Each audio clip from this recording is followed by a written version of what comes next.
எல்லாருக்கும் வணக்கம். இந்த பதிவில் எதை பற்றி பார்க்க போகிறோம்னா, அதாவது மக்களே, ஏற்கனவே நான் ஒரு பதிவு ஒன்று போட்டிருந்தேன்.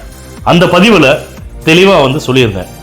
தருமபுரியில் பாலக்கோடுக்கு பக்கத்தில் பாலக்கோடு கிராமத்தில் புதுசாக நவீன வசதிகளோட மதுபான கடை ஒன்று ஓப்பன் பண்ணியிருக்காங்க.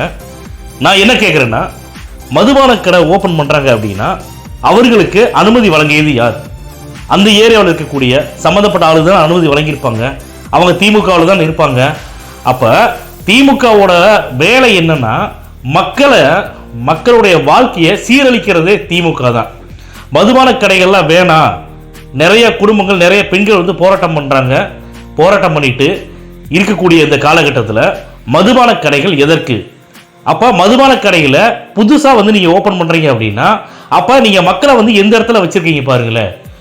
மதுபானம் மட்டும் இல்லைங்க, கல்லூரியில் படிக்கிற பசங்களை, இளைஞர்களாக இருக்கட்டும், பள்ளிக்கூடத்தில் படிக்கக்கூடிய மாணவர்களாக இருக்கட்டும், இவங்க எல்லாருமே மதுபானம் இல்லாமல் போதைப் பொருள் கஞ்சாக்கில் அடிமையாக இருக்காங்க.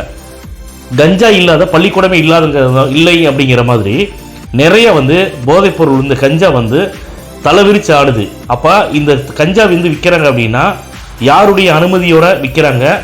அனுமதி இல்லாமல் விற்க முடியுமா? இதில் எந்தெந்த அதிகாரிகள் சம்மந்தப்பட்டுக்கிறாங்க? அதிகாரிகளுக்கெல்லாம் தெரிஞ்சுதான் இந்த விஷயங்கள்லாம் நடக்குதா அப்படிங்கிற ஒரு விஷயத்தை மட்டும் நல்லா கூர்ந்து கவனிக்கணும் மக்களே.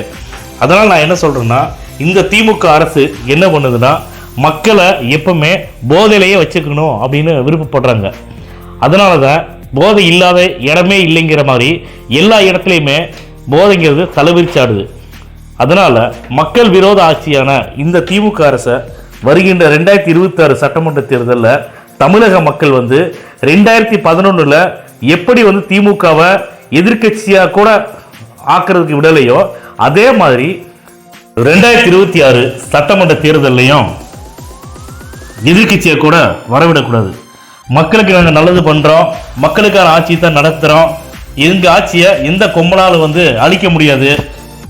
அதாவது திமுக திராவிட மாடல் அரசு பண்ணக்கூடிய ஆட்சியை வேற யாராலுமே எதுவும் பண்ண முடியாது அப்படின்னு சொல்லிட்டு சும்மா விட்டு விளம்பரமா விஜய் அவர்களுடைய அரசியல் வருகை கண்டு பயந்து நடிக்க கொண்டிருக்கும் இந்த திமுக அரசை இனிமே மக்கள் தேர்ந்தெடுக்க கூடாது அப்படிங்கிறது என்னுடைய தாழ்மையான கருத்தை நான் பதிவு பண்றேன்.